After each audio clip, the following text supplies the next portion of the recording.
and we are now joined by Dallas Cowboys Executive Vice President Stephen Jones. Stephen, how are we feeling today, man?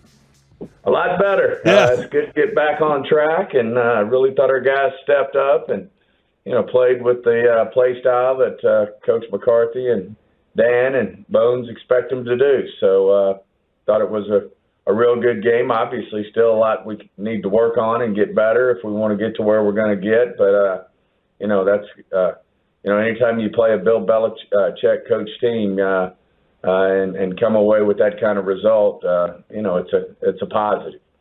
It was another defensive onslaught from this team, and I'm kind of curious from your perspective, is it looking more and more like the identity of this team is the defense, and is that kind of what y'all wanted, kind of the way y'all wanted to build it?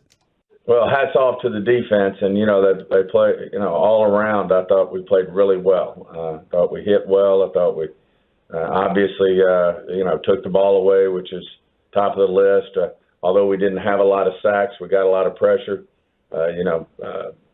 Jones is good at getting the ball out, but thought overall, we're about to go into our meetings, but my bet would be we are hit most of our goals, and then.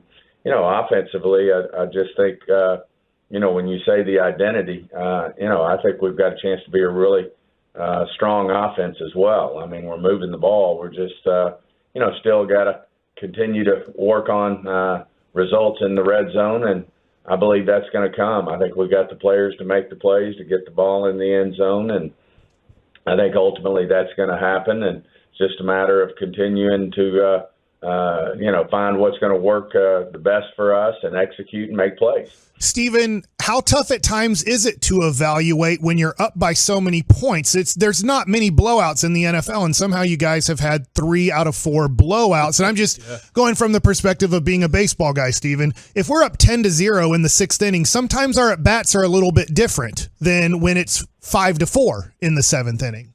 Sure. Well, there's no question you play when you feel like, what you want to do is run clock and get through the game, which, we have been fortunate. You rarely see blowouts in this league. And, we've had some really strong results in 3 out of our 4 games. And I agree with you. You're not playing, you're not, if you will, playing the way you normally play if you were in a dogfight for 4 quarters. So, there is some things there that I think we'll continue to see. I think the good news is we do move the ball well, and we dominate time of possession. We've done a great job with all of this. It's just a matter of executing in the red zone, and I think as we move forward, those things are going to happen. We've got a very experienced, great quarterback with a lot of great weapons around him, and this offensive line, I think. We've got 4 out of the 5 starters in there this week, and hopefully that'll change as we move forward against the 49ers, and we'll get Tyron back. But certainly that's a big part of it when you can have continuity in your offensive line. But at the same time, we also know that's no excuse. Injuries are a part of the NFL, and you turn on the other games and you watch it, and they're teams are lose people, and that's part of it, and you got to be able to respond, and it's next man up. Well, and speaking of that, the Rico Dowdle injury, is there any more that you can give us on that right now? We're more optimistic than we were yesterday, so that's a good sign. And we were worried he might have re-injured that hip, and I think he does have a hip contusion. It's starting to feel like, but hopefully not the severity of the one he had a couple of years ago. Do you think that if something was to happen, do y'all have something in place already, or would y'all have to go search for another player with that kind of skill set? Oh, I think we're in great shape in terms of what our roster looks like, and I think internally, we'd probably fill that role. Not probably would. Malik Davis did a great job for us last year when Rico got hurt, and I know that he's chomping at the bit to help as well. I'm very in awe of Daron Bland. Just what he did, walking in last year and just saying, "Hey, I'm here. Watch these interceptions I can get." And then, he steps back into the role when Trayvon Diggs goes down. And I was just kind of curious, did you guys know you had a steal in the draft, or did he develop here in a way that nobody really expected from there? Well, obviously there were some scouts who really thought a lot of him. He wasn't a combine guy, a Senior Bowl guy, but obviously we had some scouts stand on the table for him. But I will say this: from the moment he walked in the door, he raised eyebrows, and really felt like we were fortunate to get him where we got him, and he's done nothing, as you said, but make plays since he's been here. I mean, did feel like Diggs was out there the way he was, going after the ball and making big plays for us. And certainly you miss Diggs, but it's great to see, Bland and certainly Jordan Lewis step up for us, and feel like they'll continue to do that. I mean, Jordan Lewis has made plays on the biggest stages, and he's a fierce competitor, and really feel like we've got that situation in a good place. But certainly we'll miss Diggs, but it was great to see Bland step up like that. Steven, you talk about scouts saying, hey, this is a guy, we need him now type of deal in the draft. I'm wondering this, the separation between, let's say, a Will Anderson last year from Alabama and maybe a second round kind of pass rusher linebacker, there's probably a pretty different grade from that stage to that stage. But when you're looking at a third round guy, and I know Bland wasn't third round, but how much separation is there in the room from like a third round guy and a sixth round guy? I'm just assuming there's not much separation from being drafted in the third round to then being drafted in the sixth round. Well, they all, as you go, it certainly, the web widens and people have different opinions. I would say, to me, that's the cutoff, the third round, when things really start to go in different directions and people pick players that we might not have on our board 4th through the 7th or late, and they pick them in the 4th. And I'm sure, people have the same thoughts about some guys we pick. But I think it's more, especially as you get later in the draft, let's call it the 4th round down. It's more about, what type of scheme you're running on offense, defense, what type of players you're looking for, what you're willing to overlook between on and off the field issues. There's a lot of moving parts that start to, play into the process and the mechanics of how you go about picking your players, probably after that, after those first 3 rounds. One of the things that Choppy talks about this a lot in the morning show, and, a lot of people will say that just defense doesn't carry over year to year, and the abilities, some of the turnover factors don't carry over year to year, but this team is, 3 years now, done very well in those categories. And I'm just kind of curious because you saw years where the Cowboys weren't good at getting turnovers and it just wasn't happening. Do you think it's a fluky thing for that, or do you think that there's something different that this defensive coordinator brings?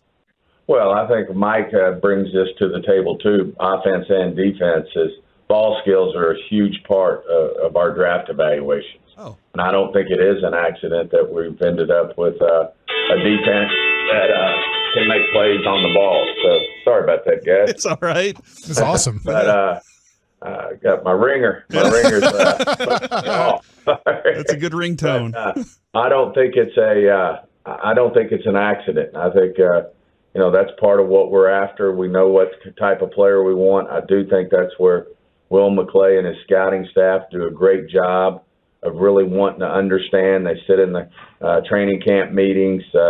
Will keeps them abreast throughout the season of, the type of players we're looking for. And those are players that, certainly we, love the pressure on the court. It starts with the pressure on the quarterback. He can't hold it. He's got to throw it. And then you want the DBs that can go make a play on the ball. And we've had some great DBs here that weren't necessarily great ball skill guys. They covered great. They were long. They were fast. And, they'd cover their man, but they weren't necessarily great at catching it. And that's why there's a lot of corners in college and pros that are playing corner and not receiver because they weren't great ball skills. So I just think we've made a conscientious effort in the draft, what we do in free agency to go after guys. Gilmore's obviously, Stephon Gilmore's a guy who was part of the reason we were so, wanted to get him in the mix here is he's a ball skill guy. And he makes plays on the ball. And obviously we draft a guy like a Diggs and a Bland because we think they got really strong ball skills. So there's things that we're looking for when we draft guys or get guys in free agency or make a trade for a player that really fit the play style that we want to have for the Dallas Cowboys. Dak got asked a San Francisco 49ers question after the game. He said, "Thanks for ticking me off. I need that for motivation." How long does it take you to get over? Are you still thinking about the San Francisco situation, and does it tick you off if you think about last year or the year before? It does. I mean, it's. I think our players certainly feel that way. I know our coaching staff, our people, everybody feels that way. We want to. Hats off to the 49ers. They've been able to beat us twice in the playoffs. We feel like we've had opportunities to win those games, but you got to take your hat off to them. But I can tell you, everybody's fire's burning in their belly in terms of wanting to get back out on the field and play the 49ers. They've always been going all the way back to Troy Aikman and Michael Irvin and Emmitt Smith. We had the great rivalries there when we won our 3 Super Bowls. Do you think of Deion Sanders playing 1 year with the 49ers when they won it, and then he moved over to us, and then we won the Super Bowl? But there's always been a rivalry. They're going way back. So they're a great organization. My hat's off to them. This is going to be a huge game, and I know our guys are going to prepare the right way, and I know they'll play the right way too when we play them. Yeah, it's a lot of fun. I mean, growing up, I know Mike and I both grew up watching those rivalries. We were in high school when all those were going on, so it's exciting to have that. Let's come out on top on this one for sure. Do you think that Brandon Aubrey could have hit a 71-yarder yesterday if he really needed to? I think he's got the leg to do it. I hate we got the penalty because he was sure going to get to kick the 66, and the reason he's out there is Mike and Bones know he can make that kick, and certainly when you do a kick like that, we all know all the different things that can happen from a block to because you're trying to get the distance, or even if you don't get the distance, then a return, because you're usually you got about 8 offensive linemen out there that are covered. Yep. And so there's certainly some risk when you take a long kick like that. But I thought it would have been interesting, but unfortunately, we didn't get to see it this time, but I'm sure we'll see it before it's over. I know I'm asking a question already about San Francisco, but it's already been built up. Last night, they spent 30 minutes on Sunday Night Football building up San Francisco, Dallas. So I'm built up for it, and I'm ready for it. How do you slow down Christian McCaffrey? Because he seems to do a great job. If you over-pursue, which you guys have a fast defense, man, can he cut it back into seams and really hurt a defense? This team's very, I think both teams are, if you really look at it, are very similar, to, the playoffs last year. And I thought our defense did a nice job of working against the San Francisco offense. Obviously, Coach Shanahan's one of the best in the business at moving the football. Certainly they got a play style that you got to have nothing but respect for. They play hard on defense and make big plays on defense, and, expect a similar type game. This is going to be a big-time football game, and we need our big-time players to make big-time plays, and I'm sure they expect the same out of theirs. And McCaffrey's just a special back in this league. He can hurt you a lot of different ways. He can hurt you running it, catching it. He's just a special player. But at the same time, we've got special guys on our defense who I know come with the right attitude, ready to play football. Stephen, thank you for your time today, good sir. We look forward to talking with you next week, man. Sounds great, guys. Great being on.